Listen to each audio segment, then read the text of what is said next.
Mortal Sin, one of the new hot roguelikes on the market, and I was fortunate enough to be reached out by the developer to not only try out the game, but also challenged to beat the game as Guts from Berserk. But before we could get into that, we need to get into what is Mortal Sin. As stated, Mortal Sin is a roguelike, meaning that you get one character, and when that character officially dies, you have to start a whole new run. Mortal Sin has over 16 classes to choose from. You can play as a monk who fights with their fists and feet to stomp on all those foes who happily pay you to do so. You can play as the Grim Reaper himself using a trusty bone saw to cut poor souls in half. They even have a vampire lady who focuses on dealing damage to heal instead of using potions, but I know y'all too well and y'all will be focusing on something else. Or one of my favorite classes, the Pirate, where you can play long range shooting your dual pistols or even pull out the big guns and blast foes with your cannon. They even have a firebomb ability. Lemon from the backlogs, I think you know what needs to be done, good sir.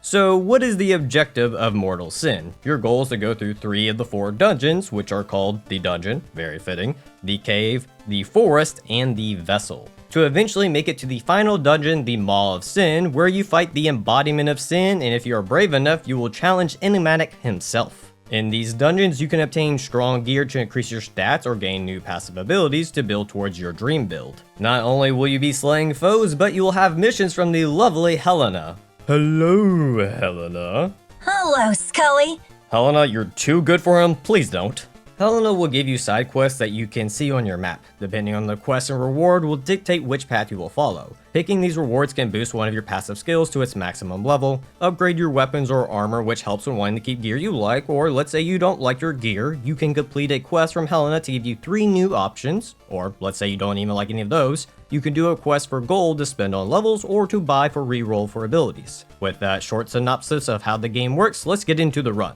So one of the 16 classes is the Berserk class, which is a must since Berserk and all. The other caveat to this run is that I will have to accept every curse. You see, you will come across these stone orbs that will give you a random buff, but at the same time a random curse. You might get something as simple as deadly traps, which just increases trap damage, which isn't too bad, or get my least favorite curse, Hunter's Mark, where an immortal pursuer will appear if you stay too long in a level, and trust me, you don't want this curse. That's why they have these statues where you can pay to purge a curse, or you can even do a quest from Helena to undo a curse. Except for this run, I will not be removing any curses, and I must grab everyone that I come across. Just like our boy Guts, who is cursed, we too shall be cursed. 7-folds that is, because by the end you will have 7 curses in total. Funny enough, there is a class called the Martyr whose ability Doom increases the player's damage per curse that they have on. I will not have that luxury and will have to rely on the RNG gods for this one. My first attempt was more around understanding of the class, combat system, and finding what passive abilities I might want to look for.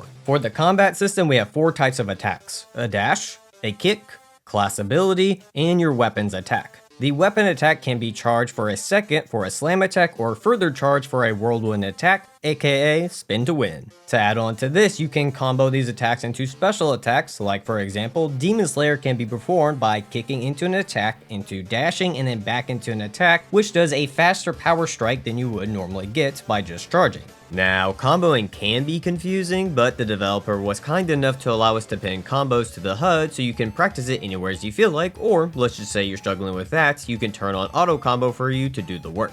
For me personally, I stuck with Demon Slayer and manually charge for whirlwinds because when being swarmed by an army of creepy monsters, I have a tendency to panic, so I keep things simple for myself. The game also has a block and parry for your defense options. In typical Guts fashion, I forgot about these 2 things because I was too busy lopping heads off with my big sword. Now let's talk about the Berserker's main ability, Charge, which dashes the player forward while giving the user invincibility frames. Very important for iframing deadly attacks. Pair this with the passive skill Berserker Rage, I can increase the duration of invincibility frames while increasing the duration of my whirlwind. This was my main tool for slaughtering enemies and protecting myself from their attacks. While going through the dungeons, you will have to find these red pressure plates, and after pressing all of them, you can move on to the next area, or you'll have to fight a horde of enemies before you can proceed, but as we all know, spin to win never fails. Through my exploration through the depths of hell, I came across the Overpower skill. This skill sends a shockwave out when charging your attacks. Those shockwaves will stun and hurt enemies, keeping them in place, making it easier to get a charge attack off. Making this great crowd control tool, but also a great whirlwind setup. This setup alone helped me make it through most of the dungeons, but also helped me with the Trials of Resolve. The Trial of Resolves can be taken on after every dungeon, where you will have to fight waves of enemies where most of them will be elites by the end. But the reward for this is your Sin level going up and you getting another passive skill opportunity. Sin level is the player level. The higher it goes up, the more health, attack, defense, speed, and luck you will get. Luck in this game is your critical rate and chance of finding important items. Remember this for a bit. You can also increase your Sin level by doing a sinful offering or by killing buffed up enemies, which you can tell by them having a colored outline around them. You know what is cooler than a giant sword? 2 giant swords. This is so badass, I can't wait to see what these things can do against the final boss. Motherfucker! It's fine. My second attempt was much better. I made it much further, where I actually made it to the final boss Enigmatic. In conclusion, trying to one-cycle the final boss is not the smartest idea. So when playing through the game, you'll eventually make it to the final dungeon where you'll have to fight the embodiment of Sin. At this point, you have 2 options. Go through this portal to fight 2 embodiments of Sin, or fight Enigmatic. By choosing to fight the 2 embodiments and continuing forward, you will enter New Game Plus, where you keep your armor and level but will lose your passive skills. By doing this, you can do multiple runs to try and make your build as optimal as possible to stand a chance against Enigmatic. Fun fact, there is another way to enter New Game Plus by beating only 1 embodiment of Sin. If you skip the trials, you won't be able to take on the final boss or enter the portal, so the game will just send you to NG+.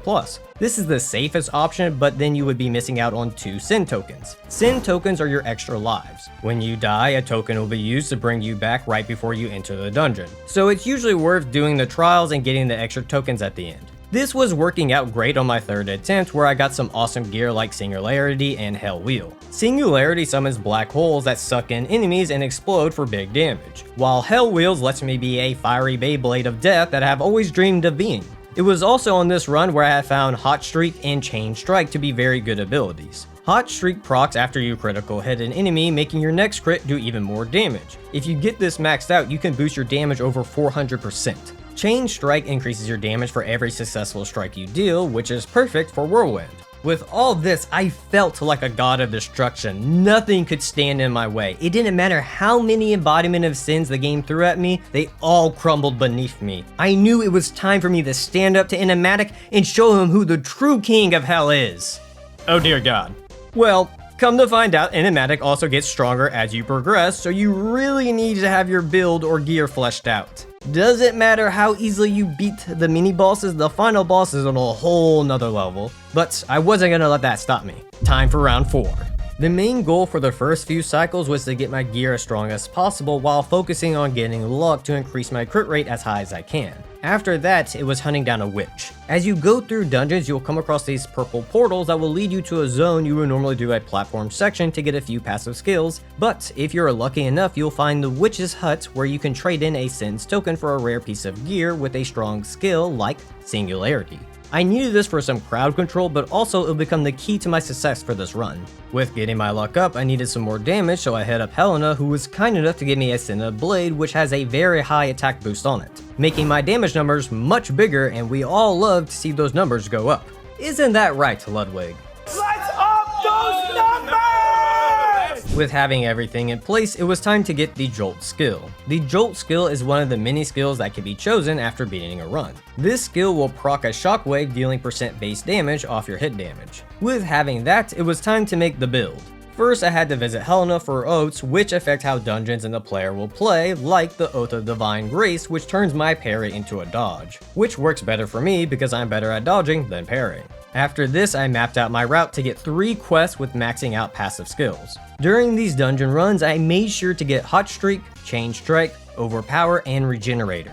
For the boost to max skills, I did this to Hot Streak for big crit damage, Regenerator to get 50% of my health back on damage taken, and Jolt to do 50% of my hit damage. I was also lucky on my past run to get Judgment on my Sand Blade upgrade to increase explosive damage, which pairs well with Singularity. For Overpower and Chain Strike, I made sure to save my gold so that when I came to a skill selection, I could re-roll for those abilities to try and max them out. With this build, I could essentially make a continuous shockwave go off with all of them critting, plus the 400% extra damage after every other crit, just nuking the entire field while the enemy stayed trapped in Singularity. I think I'm ready for Enigmatic. But first, here's my stats with my 7 sins since I start with 1 as a Berserker class. Enigmatic was a bitch. I thought with this setup I would melt his HP, which I did, but not in the way I thought. At first, it was more of trying to figure out how to even damage the boss. My first strategy was to just iframe everything with Charge and Berserk Rage, which worked well and showed me that Enigmatic will summon 2 Pursuers, which is lovely. Thank you for that, developer. But that alone wasn't going to cut it, because I would run out of Mana Flash to refill my weapon's durability.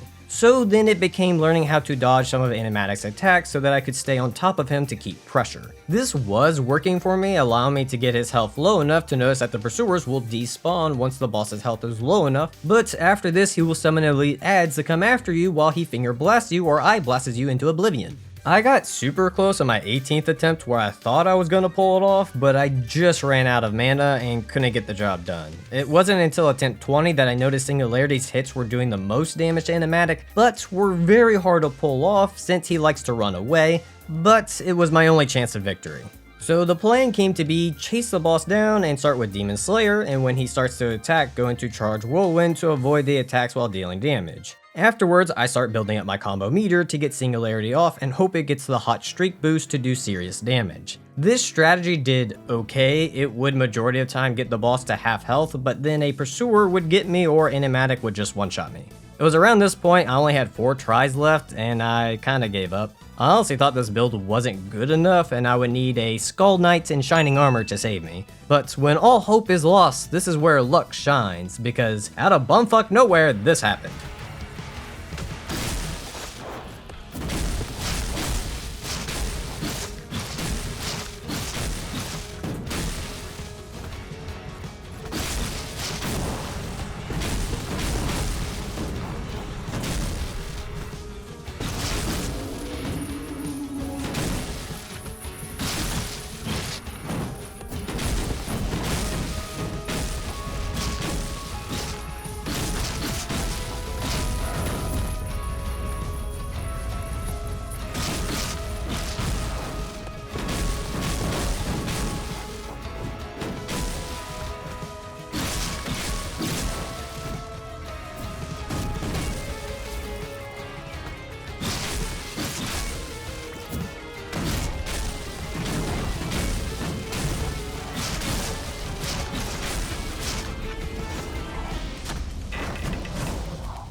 This completely caught me off guard, but after reviewing the footage, I realized what happened. So I dodge parried his hand slam attack, proccing Divine Grace, which will make my next heavy attack, aka Whirlwind, do 400% more damage, but also before this, I got a crit with overpower proccing Heat Strike, giving me 800% more damage, allowing my Whirlwind to just annihilate Enigmatic's health while Singularities were going off in the background for an extra 80k damage. So this entire time, I should have been aiming for dodge parry crits for the win, allowing me to be part of the select few to tackle this monstrosity. Funny part is, this was on normal. There's 2 more difficulties above this, and I would hate to see how hard Enigmatic is on those. To add to this, I got the At Her Side achievement for sparing Helena. Come to find out, she was a bad person all along, and you're given the options to slay her, but come on, I know my audience. And she's my Casca to my mortal sin. Also, as writing the script, I was reached out about a new Blitz mode the game has to offer. This mode lets you focus on the non-stop combat while making your build so that you can just blitz through your run to take on Enigmatic. And they even have a leaderboard on it, so you can aim to be the top player like Mayor Lemon. Lemon?